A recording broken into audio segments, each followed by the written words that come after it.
ಮೊದಲನೇ ಕ್ವಶನ್ ನೋಡೋದಾದರೆ, ಹೇಳಿಕೆ ಎ ನೋಡೋದಾದರೆ, ವೆಲ್ಲೆಸ್ಲಿಯು ತನ್ನ ಹುದ್ದೆಗೆ ರಾಜೀನಾಮೆ ನೀಡಿ ಇಂಗ್ಲೆಂಡ್ಗೆ ಮರಳಿದನು. ಪ್ರತಿಪಾದನೆ ನೋಡೋದಾದರೆ, ವೆಲ್ಲೆಸ್ಲಿಯು ಯುದ್ಧಪ್ರಿಯ ನೀತಿಯಿಂದ ಕಂಪನಿಗೆ ಸಾಲದ ಹೊರೆ ಹೆಚ್ಚಿತು ಅಂತ ಇದೆ. ವೆಲ್ಲೆಸ್ಲಿಯು ತನ್ನ ಹುದ್ದೆಗೆ ರಾಜೀನಾಮೆ ನೀಡಿ ಇಂಗ್ಲೆಂಡ್ಗೆ ಮರಳಿದನು, ಇದು ಹೇಳಿಕೆ. ಪ್ರತಿಪಾದನೆ, ವೆಲ್ಲೆಸ್ಲಿಯು ಯುದ್ಧಪ್ರಿಯ ನೀತಿಯಿಂದ ಕಂಪನಿಗೆ ಸಾಲದ ಹೊರೆ ಹೆಚ್ಚಿತು ಅಂತ ಇದೆ. ಆಪ್ಷನ್ಸ್ನ ನೋಡೋದಾದರೆ, ಎ ಮತ್ತು ಆರ್ ಎರಡು ಸರಿ ಮತ್ತು ಆರ್ ಎನ ಸರಿಯಾದ ವಿವರಣೆಯಾಗಿದೆ ಅಂತ ಇದೆ. ಎರಡನೇ ಆಪ್ಷನ್ ನೋಡೋದಾದರೆ, ಎ ಮತ್ತು ಆರ್ ಎರಡೂ ಸರಿ, ಆದರೆ ಆರ್ ಎನ ಸರಿಯಾದ ವಿವರಣೆಯಾಗಿಲ್ಲ ಅಂತ ಇದೆ. ಮೂರನೇ ಆಪ್ಷನ್ ನೋಡೋದಾದರೆ, ಎ ಸರಿ ಆದರೆ ಆರ್ ತಪ್ಪು ಅಂತ ಇದೆ. ನಾಲ್ಕನೇ ಆಪ್ಷನ್ ನೋಡೋದಾದರೆ, ಆರ್ ಸರಿ ಆದರೆ ಎ ತಪ್ಪು ಅಂತ ಇದೆ. ಯಾವುದಿಲ್ಲಿ ಸರಿಯಾದ ಆನ್ಸರ್ ಆಗುತ್ತೆ ಹಾಗಾದರೆ? ಎ ಮತ್ತು ಆರ್ ಎರಡೂ ಸರಿ ಮತ್ತು ಆರ್ ಎನ ಸರಿಯಾದ ವಿವರಣೆಯಾಗಿದೆ. ವೆಲ್ಲೆಸ್ಲಿಯು ತನ್ನ ಹುದ್ದೆಗೆ ರಾಜೀನಾಮೆ ನೀಡಿ ಇಂಗ್ಲೆಂಡ್ಗೆ ಮರಳಿದನು. ಯಾಕೆ? ವೆಲ್ಲೆಸ್ಲಿಯು ಯುದ್ಧಪ್ರಿಯ ನೀತಿಯಿಂದ ಕಂಪನಿಗೆ ಸಾಲದ ಹೊರೆ ಹೆಚ್ಚಾಗಿತ್ತು, ಅದಕ್ಕೋಸ್ಕರ. ಮುಂದಿನ ಕ್ವಶನ್ ನೋಡೋದಾದರೆ,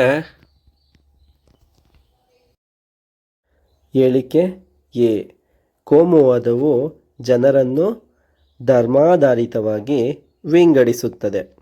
ಪ್ರತಿಪಾದನೆ ಆರ್, ಏಕರೂಪ ನಾಗರಿಕ ಸಂಹಿತೆ ನಾಗರಿಕರಲ್ಲಿ ಸಮಾನತೆ ಮತ್ತು ಜಾತ್ಯತೀತ ಮೌಲ್ಯಗಳನ್ನು ಸಮಾಜದಲ್ಲಿ ಬೆಂಬಲಿಸುವುದು ಕೋಮುವಾದಕ್ಕೆ ಪರಿಹಾರವಾಗಿದೆ. ಆಪ್ಷನ್ 1, ಎ ಮತ್ತು ಆರ್ಗಳೆರಡು ಸರಿ, ಆರ್ ಎಗೆ ಸರಿಯಾದ ವಿವರಣೆಯಾಗಿದೆ. ಆಪ್ಷನ್ 2ನ್ನ ನೋಡೋದಾದರೆ, ಎ ಮತ್ತು ಆರ್ಗಳೆರಡು ಸರಿ, ಆದರೆ ಆರ್ ಎಗೆ ಸರಿಯಾದ ವಿವರಣೆಯಲ್ಲ. ಆಪ್ಷನ್ 3 ನೋಡೋದಾದರೆ, ಎ ಸರಿ ಆದರೆ ಆರ್ ತಪ್ಪು ಅಂತ ಇದೆ. ಆಪ್ಷನ್ 4ನ್ನ ನೋಡೋದಾದರೆ, ಎ ಮತ್ತು ಎ ತಪ್ಪು ಆದರೆ ಆರ್ ಸರಿ ಅಂತ ಇದೆ. ಹಾಗಾದರೆ ಇದಕ್ಕೆ ಆನ್ಸರ್ ಯಾವುದು? ಎ ಮತ್ತು ಆರ್ಗಳೆರಡು ಸರಿ, ಆರ್ ಎಗೆ ಸರಿಯಾದ ವಿವರಣೆಯಾಗಿದೆ ಅನ್ನೋದು ಆನ್ಸರ್ ಆಗುತ್ತೆ. ಆಪ್ಷನ್ 1 ಇದಕ್ಕೆ ಸರಿಯಾದ ಆನ್ಸರ್. ಮುಂದಿನ ಕ್ವಶನ್ ನೋಡೋದಾದರೆ, ಭದ್ರತಾ ಸಮಿತಿಯನ್ನು ಈ ಕಾರಣಕ್ಕಾಗಿ ವಿಶ್ವಸಂಸ್ಥೆಯ ಸಚಿವ ಸಂಪುಟ ಎನ್ನಬಹುದು. ಭದ್ರತಾ ಸಮಿತಿಯನ್ನು ಈ ಕಾರಣಕ್ಕಾಗಿ ವಿಶ್ವಸಂಸ್ಥೆಯ ಸಚಿವ ಸಂಪುಟ ಎನ್ನಬಹುದು ಅಂತ ಕೊಟ್ಟಿದ್ದಾರೆ.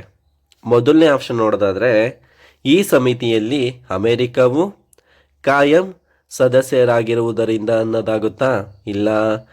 ವಿಶ್ವದ ಎಲ್ಲ ಪ್ರಮುಖ ನಿರ್ಧಾರಗಳನ್ನು ಇಲ್ಲಿ ಕೈಗೊಳ್ಳುವುದರಿಂದ ಅಂತ ಆಗುತ್ತಾ?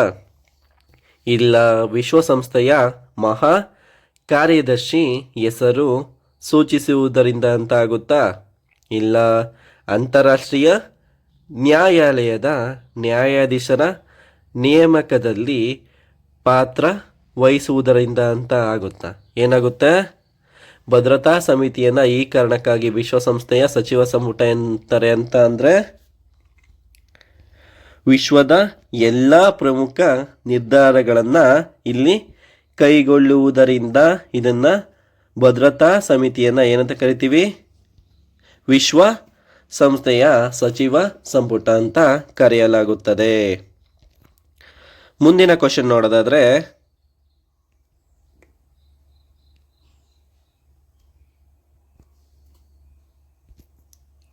ಗ್ರಾಮೀಣ ಸ್ಥಳೀಯ ಸರ್ಕಾರದ ಪ್ರಾಥಮಿಕ ಘಟಕ ಅಂದರೆ ಏನು ಅಂತ ಕೇಳಿದ್ದಾರೆ. ಗ್ರಾಮೀಣ ಸ್ಥಳೀಯ ಸರ್ಕಾರದ ಪ್ರಾಥಮಿಕ ಘಟಕ ಯಾವುದು? ಗ್ರಾಮ ಪಂಚಾಯತಿನ? ಇಲ್ಲ. ಗ್ರಾಮ ಸಭೆನ? ಇಲ್ಲ. ತಾಲೂಕು ಪಂಚಾಯತಿನ? ಇಲ್ಲ. ಜಿಲ್ಲಾ ಪಂಚಾಯತಿನ? ಯಾವುದು ಇಲ್ಲಿ ಸರಿಯಾದ ಆನ್ಸರ್ ಆಗುತ್ತೆ?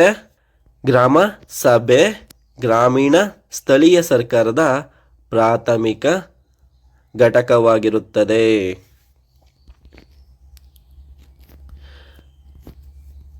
ಮುಂದಿನ ಕ್ವಶನ್ ನೋಡೋದಾದರೆ, ರಾಷ್ಟ್ರೀಯ ಪರಿಶಿಷ್ಟ ಜಾತಿ ಮತ್ತು ಪರಿಶಿಷ್ಟ ಪಂಗಡಗಳ ರಾಷ್ಟ್ರೀಯ ಆಯೋಗವನ್ನು ಈ ವರ್ಷ ಪ್ರತ್ಯೇಕಿಸಲಾಯಿತು ಅಂತ ಇದೆ. ರಾಷ್ಟ್ರೀಯ ಪರಿಶಿಷ್ಟ ಜಾತಿ ಮತ್ತು ಪರಿಶಿಷ್ಟ ಪಂಗಡ ರಾಷ್ಟ್ರೀಯ ಆಯೋಗವನ್ನು ಈ ವರ್ಷ ಪ್ರತ್ಯೇಕಿಸಲಾಯಿತು ಅಂತ ಇದೆ. ಯಾವ ವರ್ಷ ಪ್ರತ್ಯೇಕಿಸಲಾಯಿತು? ಈ ಪರಿಶಿಷ್ಟ ಜಾತಿ ಮತ್ತು ಪಂಗಡಗಳ ರಾಷ್ಟ್ರೀಯ ಆಯೋಗವನ್ನು 2007ರಲ್ಲಿ ಪ್ರತ್ಯೇಕ ಮಾಡಿದ್ರಾ? ಇಲ್ಲ 2000 ಇಸ್ವಿಯಲ್ಲಿ ಪ್ರತ್ಯೇಕವನ್ನು ಮಾಡಿದ್ರಾ? ಇಲ್ಲ 2005ರಲ್ಲಿ ಪ್ರತ್ಯೇಕವನ್ನು ಮಾಡಿದ್ರಾ? ಇಲ್ಲ 2003ರಲ್ಲಿ ಪ್ರತ್ಯೇಕವನ್ನು ಮಾಡ್ತಾರ? ಯಾವಾಗ ಮಾಡಿದ್ರು?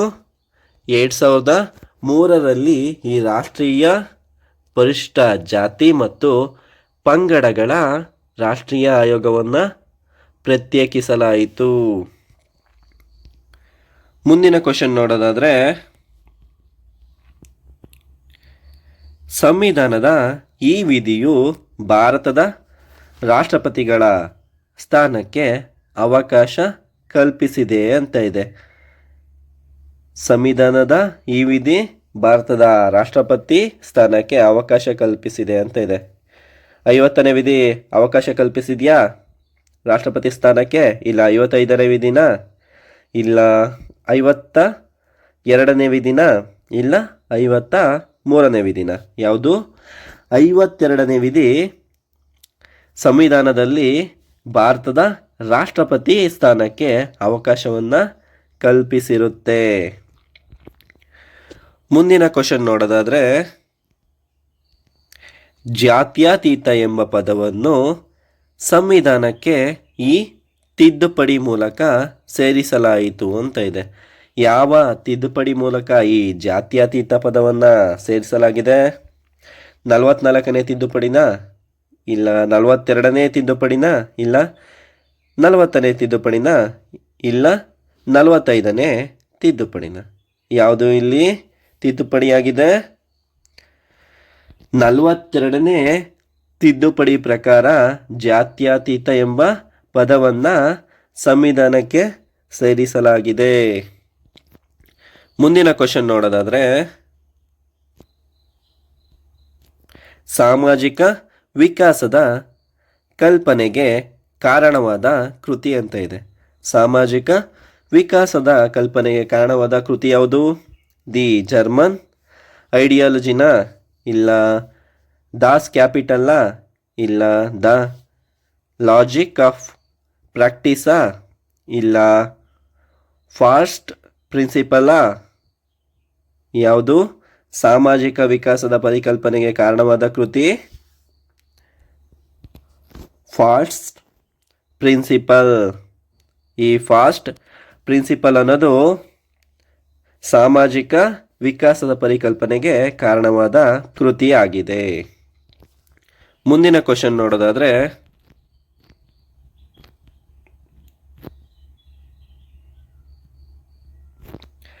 ಚಾರ್ಲ್ಸ್ ಮೆಟ್ಕಾಫ್ ಅವರ ಪ್ರಕಾರ ಪ್ರತಿಯೊಂದು ಹಳ್ಳಿಯು ಸಾಪೇಕ್ಷವಾಗಿ ಸ್ವಯಂಪೂರ್ಣ ಮತ್ತು ಸ್ವತಂತ್ರವಾಗಿದೆ.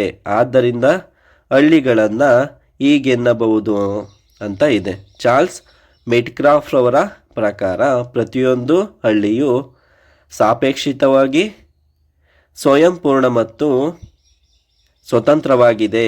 ಆದ್ದರಿಂದ ಹಳ್ಳಿಗಳನ್ನು ಹೀಗೆನ್ನಬಹುದು ಅಂತ ಇದೆ. ಪುಟ್ಟ ಹಳ್ಳಿ ಅಂತ ಅನ್ಬೋದಾ? ಇಲ್ಲ. ಪುಟ್ಟ ಗಣರಾಜ್ಯ ಅಂತ ಅನ್ಬೋದಾ? ಇಲ್ಲ.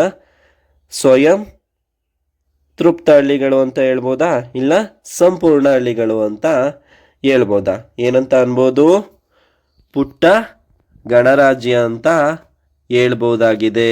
ಚಾರ್ಲ್ಸ್ ಮೆಟ್ಕಾಫ್ ಅವರ ಪ್ರಕಾರ ಪ್ರತಿಯೊಂದು ಹಳ್ಳಿಯು ಸಾಪೇಕ್ಷವಾಗಿ ಸ್ವಯಂ ಪೂರ್ಣ ಮತ್ತು ಸ್ವತಂತ್ರವಾಗಿದೆ. ಆದ್ದರಿಂದ ಹಳ್ಳಿಗಳನ್ನು ಪುಟ್ಟ ಗಣರಾಜ್ಯ ಅಂತ ಕರಿಬಹುದಾಗಿದೆ. ಮುಂದಿನ ಕ್ವಶನ್ ನೋಡೋದಾದ್ರೆ, ಸಂವಿಧಾನದ ಈ ವಿಧಿಯು ಅಸ್ಪೃಶ್ಯತೆಯನ್ನು ನಿಷೇಧಿಸಿದೆ. ಯಾವ ವಿಧಿ ಸಂವಿಧಾನದ ಪ್ರಕಾರ ಅಸ್ಪೃಶ್ಯತೆಯನ್ನು ನಿಷೇಧ ಮಾಡಿದೆ? 325ನೇ ವಿಧಿನ, ಇಲ್ಲ 17ನೇ ವಿಧಿನ, ಇಲ್ಲ 29ನೇ ವಿಧಿನ, ಇಲ್ಲ 164ನೇ ವಿಧಿನ? ಯಾವುದು? 17ನೇ ವಿಧಿ. 17ನೇ ವಿಧಿ ಅಸ್ಪೃಶ್ಯತೆಯನ್ನು ನಿಷೇಧ ಮಾಡಿದಂತಹ ವಿಧಿಯಾಗಿದೆ.